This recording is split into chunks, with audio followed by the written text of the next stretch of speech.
Hello dear friends, welcome to all of you in our channel Study with Alu. Friends आज हम जो discuss करेंगे वो sociology के इम्पॉर्टेंट क्वेश्चन से करेंगे। फ्रेंड्स देखिए, जो आजकल एग्जाम का जो पैटर्न है वो स्टैटिस्टिकल बेस पे जो क्वेश्चन आते हैं वो तो आएंगे ही 50%, लेकिन जो फ्रेंड्स 50% क्वेश्चन आते हैं वो नए क्वेश्चन बन के आते हैं और उसी से क्या होता है कि 1-2 नंबर 3 नंबर से ही हमारा सिलेक्शन रुक जाता है। एनटीए नेट एग्जामिनेशन में ही 1-2 बार से देखिए नए क्वेश्चन काफ़ी आ रहे हैं। एनवायरनमेंट से रिलेटेड यूनिट ऐड हुई है, पर्यटन से रिलेटेड जो 10वीं यूनिट है उसके बाद में कंप्यूटर से संबंधित नए क्वेश्चन आते हैं, फुल फॉर्म वगैरह, ठीक है।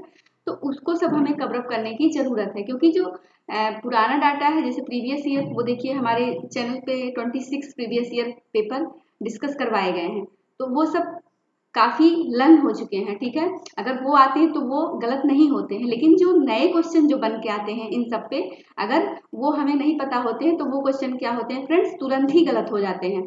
तो उसको ना गलत हो इसलिए ये संस्थान का प्रयास है कि काफ़ी क्विज करवाई जाए ताकि नए क्वेश्चन पे भी हमारी पकड़ बन सके और उसका हेल्प मिले हमें, ठीक है। तो आइए हमारे साथ और इस क्विज को करने में हमारे साथ आप भी इसको टैकल करिए, ठीक है। तो देखते हैं जो फ्रेंड्स पहला जो क्वेश्चन है हमारा, वो देखिए डेनियल लर्नर के अनुसार आधुनिकीकरण के प्रभावी तत्वों के अंतर्गत किन्हें नहीं शामिल किया जा सकता है।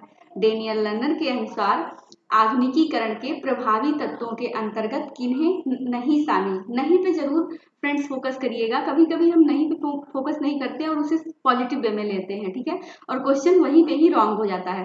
तो हमें बड़े ध्यान से देखना है और नहीं पे बहुत ध्यान से देखेंगे तो देखेंगे डेनियल लर्नर के अनुसार आधुनिकीकरण के प्रभावी तत्वों के अंतर्गत किन्हें नहीं शामिल किया जा सकता है। तो नगरीकरण, शिक्षा, पश्चिमी जीवन शैली या संचार, तो उनके अकॉर्डिंग क्या है जो शामिल नहीं किया गया आधुनिकीकरण के प्रभावी तत्व में, हमें ये बताना है, ठीक है। तो डेनियल लर्नर ने आधुनिकीकरण में पश्चिमी जीवन शैली को नहीं शामिल किया है। तो ऑप्शन सी क्या होगा हमारा करेक्ट आंसर होगा, ठीक है, ऑप्शन सी। चलिए अगले क्वेश्चन की तरफ बढ़ते हैं। किसने कहा है कि सभ्यता जो होती है सदैव आगे बढ़ रही है परंतु संस्कृत नहीं, यानी किस समाजशास्त्री ने यह परिभाषा दी है कि जो सभ्यता है वो क्या है, आगे बढ़ रही है परंतु संस्कृत नहीं, ठीक है। तो ये इस प्रकार की जो परिभाषा है किसने दी है, जॉनसन, टायलर, मैकाइवर या टाइनली। तो फ्रेंड्स ये जो परिभाषा है ये दी है मैकाइवर महोदय ने, ठीक है। तो ऑप्शन सी हमारा करेक्ट आंसर होगा, आप इसको लर्न कर लीजिएगा, मोस्ट इंपॉर्टेंट डेफिनेशन है। देखिए फ्रेंड्स यहाँ पे एक बुक दी गई है और आजकल नई नई बुक एग्जामिनेशन में पूछी जा रही है, ठीक है। तो उपयुक्त पुस्तक contemporary and historical gated develops book किसकी है, ठीक है। तो ये बुक किसकी है फ्रेंड्स, देखिए ये जो बुक है इसका जो राइट आंसर है वो है सेमन बागीज एंड ओल्ड बोर्डका, ठीक है, सेमन बागीज एंड ओल्ड बोर्डका की ये बुक है, यानी ऑप्शन ए हमारा करेक्ट आंसर होगा। आप इसको लर्न कर लीजिएगा, बहुत इंपॉर्टेंट बुक है। देखिए दूसरी भी बुक है उन्हीं की ही है, ये भी बहुत इंपॉर्टेंट है इसलिए यहाँ पे इसको कराया गया। देखिए उपयुक्त पुस्तक बियॉन्ड गेटेड कम्युनिटीज किसकी पुस्तक है, ठीक है। तो ये भी बुक किसकी है, सेमन बॉगीज एंड ओल्ड बोर्डका जी की ये बुक है, ठीक है। तो आप ये दोनों बुकें लर्न करके रखिएगा ताकि अगर एग्जामिनेशन में ये सब बुकें आए तो वहां पे गलत ना हो, ठीक है। देखिए नेक्स्ट क्वेश्चन हमारा है कि नेशनल क्राइम रिकॉर्ड ब्यूरो के आंकड़ों के अनुसार जो मादक द्रव्यों से संबंधित आत्महत्याओं की सर्वाधिक दर भारत के किस राज्य में दर्ज की गई है। मोस्ट इंपॉर्टेंट क्वेश्चन है फ्रेंड्स, ठीक है। मादक द्रव्य व्यसन से related question NTA net examination में पूछे गए हैं, ठीक है। तो नेशनल क्राइम रिकॉर्ड ब्यूरो के आंकड़ों के अनुसार जो मादक द्रव्यों से संबंधित आत्महत्या की जो सर्वाधिक दर है वो भारत के किस राज्य में है ये बताना है, ठीक है। तो किस राज्य में है फ्रेंड्स, असम, पंजाब, केरल या महाराष्ट्र, ठीक है। तो किस राज्य में है ये है केरल में, ठीक है। तो ऑप्शन सी हमारा करेक्ट आंसर होगा, आप इसको लर्न करके रखिएगा, बहुत ही इंपॉर्टेंट क्वेश्चन है। निम्न में से भारत के किस शहर को निम्न में से भारत के किस शहर को विश्वविख्यात उभरते हुए प्रवेश द्वार के रूप में देखा गया है। फ्रेंड्स देखिए निम्न में से वो कौन सा शहर है जो विश्वविख्यात उभरता हुआ शहर है, ठीक है, प्रवेश द्वार के रूप में उसे देखा गया है। तो क्या होगा इसका फ्रेंड्स राइट आंसर, वो है महाराष्ट्र, ठीक है। तो ऑप्शन ए हमारा करेक्ट आंसर होगा। फ्रेंड्स चैनल पे जो है बहुत सारे वीडियोज पड़े हुए हैं, ठीक है, उसको आप रिवाइज करते रहिए। लेकिन ये प्लानिंग बनी है कि जो नए क्वेश्चन आते हैं वो भी कुछ नए डाटाबेस पे कवर करवाए जाएं, ताकि जो लोग तैयारी कर रहे हैं उनका अच्छे से करंट के भी क्वेश्चन तैयार हो जाए, ठीक है। तो आप उसको तो साथ में साथ करते ही रहिए, लेकिन जो नए क्वेश्चन हैं उनको भी रिवाइज कर लीजिए, ठीक है। तो 2011 की जनगणना के अनुसार भारत की कितने प्रतिशत शहरी जनसंख्या मलिन बस्तियों में रहती है। देखिए मलिन बस्तियों से भी रिलेटेड 2 से 3 क्वेश्चन जरूर आते हैं, ठीक है। तो 2011 की जो जनगणना हुई थी उसके अनुसार भारत की कितने प्रतिशत शहरी जनसंख्या मलिन बस्तियों में निवास करती है, ठीक है। तो कितने प्रतिशत निवास करती है फ्रेंड्स, वो है 17%, ठीक है। तो ऑप्शन सी हमारा राइट आंसर होगा। देखिए अगले क्वेश्चन को कि निम्न में से किस समाजशास्त्री द्वारा ग्राम्य नगरीकरण की अवधारणा का प्रयोग किया गया था। जो ग्राम्य नगरीकरण है इसकी अवधारणा का किसने प्रयोग किया। मोस्ट इंपॉर्टेंट क्वेश्चन है friends, PGT NTA NET higher education में भी ये क्वेश्चन आया हुआ है, ठीक है, प्रीवियस ईयर में। Robert Redfield, Surajit Sinha, Galpin या मजूमदार। तो जो ग्राम्य नगरीकरण की अवधारणा है इसका जो प्रयोग किया था वो किया था गॉलपिन महोदय ने, ठीक है। तो आप इसको लर्न करके रखिएगा। ऑप्शन सी हमारा राइट आंसर हो जाएगा।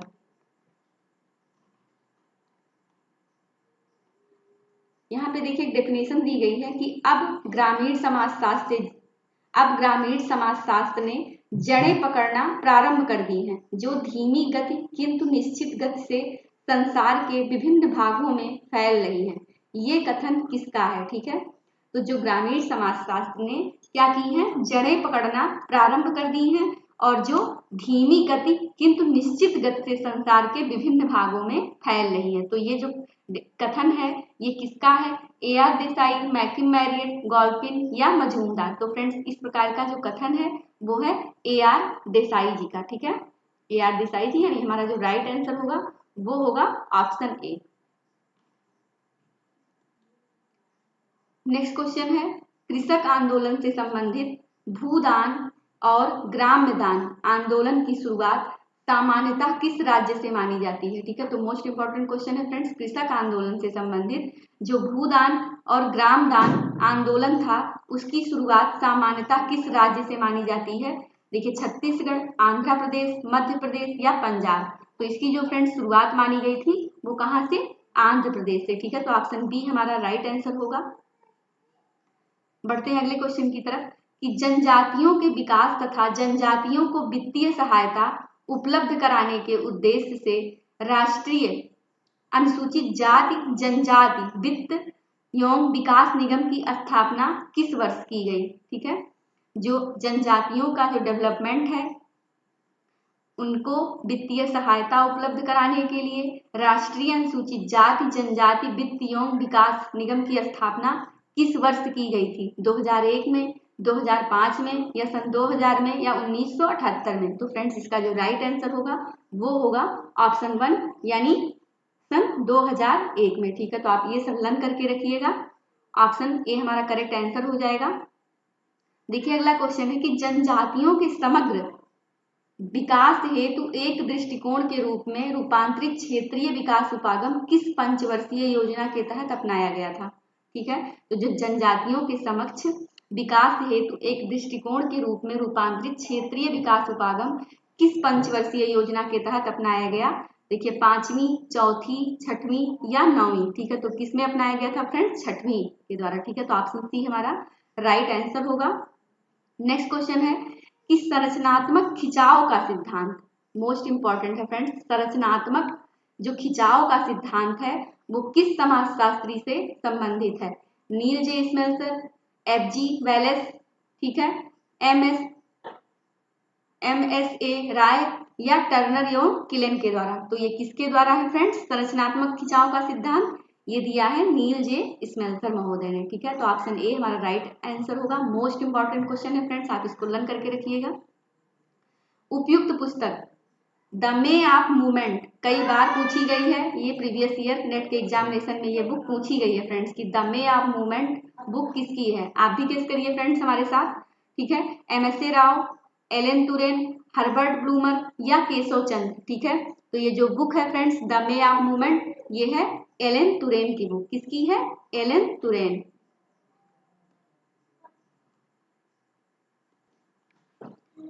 हमारा नेक्स्ट क्वेश्चन है फ्रेंड्स कि पहले श्रम संबंधी राष्ट्रीय आयोग ने संगठित व असंगठित दोनों श्रेणी की श्रम समस्याओं के संबंध में अपनी रिपोर्ट कब प्रस्तुत की? ठीक है, जो श्रम संबंधी राष्ट्रीय आयोग है, संगठित व असंगठित दोनों श्रेणी की जो श्रम समस्याएं थी उसके संबंध में जो अपनी रिपोर्ट जारी की थी वो कब प्रस्तुत की थी? तो 1968 में या 1969 में या 1990 में या 1960 में। ठीक है, तो ये कब की थी फ्रेंड्स? ये की थी 1969 में। ठीक है, 1969, यानी ऑप्शन बी हमारा करेक्ट आंसर हो जाएगा। ठीक है, ऑप्शन बी करेक्ट आंसर होगा। नेक्स्ट क्वेश्चन है कि निम्न में से किस सामाजिक सक्रियतावाद के संस्थापक के रूप में जाना जाता है? ठीक है, तो निम्न में से किसे सामाजिक सक्रियतावाद के संस्थापक के रूप में जाना जाता है? तो मोस्ट इंपॉर्टेंट क्वेश्चन है फ्रेंड्स। तो किसे जाना जाता है? देखिए, जॉन डेवी, जॉन पियागेट या बालस्टीन या मैकार्थी। ठीक है, तो किसको जाना जाता है? जॉन डेवी महोदय को। ठीक है फ्रेंड्स, इस प्रकार के क्वेश्चन एनटीए नेट एग्जामिनेशन में बहुत सारे 2-3 बार से आ रहे हैं। ठीक है, तो जॉन डेवी यानी ऑप्शन ए हमारा राइट आंसर होगा। अंतरराष्ट्रीय मुद्रा कोष के उद्देश्यों के अंतर्गत किन्हें नहीं शामिल किया जा सकता है? ठीक है, तो अंतरराष्ट्रीय जो मुद्रा कोष के उद्देश्यों के अंतर्गत किन्हें नहीं शामिल किया जा सकता है? तो अंतरराष्ट्रीय मौद्रिक सहयोग करना, विनिमय देशों में स्थायित्व लाना, अंतरराष्ट्रीय व्यापार का विस्तारण करना या प्रतिकूल भुगतान संतुलन को ठीक करना। ठीक है, तो अंतरराष्ट्रीय बौद्धिक सहयोग करना या विनिमय देशों में स्थायित्व लाना या अंतरराष्ट्रीय व्यापार का विस्तारण करना और प्रतिकूल भुगतान संतुलन को ठीक करना। तो जो अंतरराष्ट्रीय मुद्रा कोष के उद्देश्य के अंतर्गत किन्हें शामिल नहीं किया जा सकता है? तो वो है अंतरराष्ट्रीय व्यापार का विस्तारण। ठीक है, तो ऑप्शन सी हमारा करेक्ट आंसर होगा। ठीक है, यानी इसे शामिल नहीं करना है। ऑप्शन सी करेक्ट आंसर होगा। देखिए, अगला क्वेश्चन है कि निम्न में से किस प्रकार की संस्था जो है वो बच्चों एवं उनके परिवारों के लिए उपयुक्त नीतियां, उनकी जीवन सुरक्षा तथा अधिकारों हेतु कार्य करती हैं? ठीक है, यानी कार्यरत हैं। वो कौन सी ऐसी संस्था है इसमें में से कि जो बच्चों के लिए, उनके परिवार के लिए उपयुक्त नीति बनाती है, उनकी सुरक्षा की, उनके अधिकारों के लिए कार्य करती है? तो कौन सी संस्था है फ्रेंड्स? देखिए, UNICFF, UNDP, UNEP या UNO। ठीक है, तो मोस्ट इंपॉर्टेंट क्वेश्चन है फ्रेंड्स। ठीक है, तो वो कौन सी संस्था है? UNICEF। ठीक है, तो ऑप्शन ए हमारा राइट आंसर होगा, UNICEF। ठीक है, तो आप इसको लर्न करके रखिएगा।